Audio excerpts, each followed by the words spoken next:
Thank you so much for the opportunity to be here, and thank you for your testimony. I love the idea of a farm bill too. I think we have a great start. We have an agritourism bill that we're working on. We have some dairy bills. We have broadband. We have wedding barns. I think we've got a good start to a farm bill too already. Sometimes we wait till to have themes, which is, I get it, but these are issues that we could be working on, and I appreciate you bringing those back up to us. The agritourism bill for me, I grew up on a dairy farm. We had Farm City Day at our farm. We had a couple thousand people there, and it was a great revenue source for us. We did that one year, and it was awesome. So those are important things that our farmers can be doing currently to have a sustainable model. I did have a couple of questions. One question is on diversification. I know a lot of our dairy farmers have fallen behind over the last several years. We're in a low point. So when we talk about diversification, I talk with our dairy farmers in the 68th district. The question is, well, how am I supposed to invest in a pig farm or a poultry barn, when I can't get anybody to loan me any money? So I'm just curious if you have any ideas or if there's something we could work on with that, because it's great to talk about, but if we can't really do it, or if there's something that needs to be done so we can help them diversify, that would be helpful for us to know. So that's just a question, I guess. Yes, thank you for your question. I can help answer that a little bit because I'm in the process of diversifying on my farm. I went through that law of how bad milk prices were. You hit those lows, and that's what a lot of dairy farmers do. With my sons coming back home and our talk and our frank conversations of where we want our farm to go and diversify, and with me being older and them coming on, allowing them to take part in this transition of our farm, we looked at the different opportunities, and with the greenhouse, NRCS has a grant for high tunnels. Maybe the state can take a look at piggybacking on some of the NRSC funds to help build these structures. As low as things got for us at the dairy farm, I see so much tremendous opportunity out there for these farms to do these different things.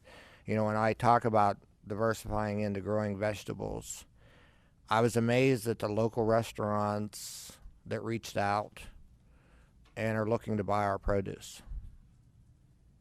It just shocked me that the opportunity there, and I think for our farms to be able to survive and look at the diversity, they have to think outside the box a little bit and have these opportunities there and see them and help, with the state government, with some extra funding there to help put these structures up.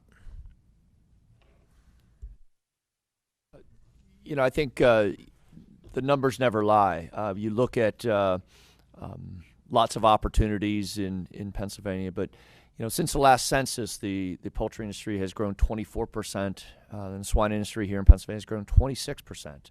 I think that's telling. Those are growth opportunities. Representative Diamond, your neighbor there at Bell and Evans has done a phenomenal job of looking at animal welfare issues. There's a reason why Hatfield just invested millions and millions of dollars in another facility. They decided to make the decision to go gestation stall free, which is a social animal welfare type decision. What Bell and Evans is doing, looking at the 130 million people that live up and down the coast in this wealth area within a day's drive of Pennsylvania, puts us in a competitive area. But looking at these, looking at the numbers, and I think the same can be said for produce, crops like that.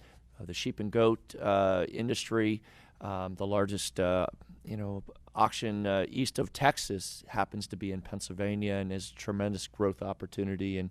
And just looking at the numbers and looking at the opportunities, they are definitely there. And again, back to the Center for Excellence that was you folks were supportive of, looking at all those issues related to poultry, swine, and the small ruminants.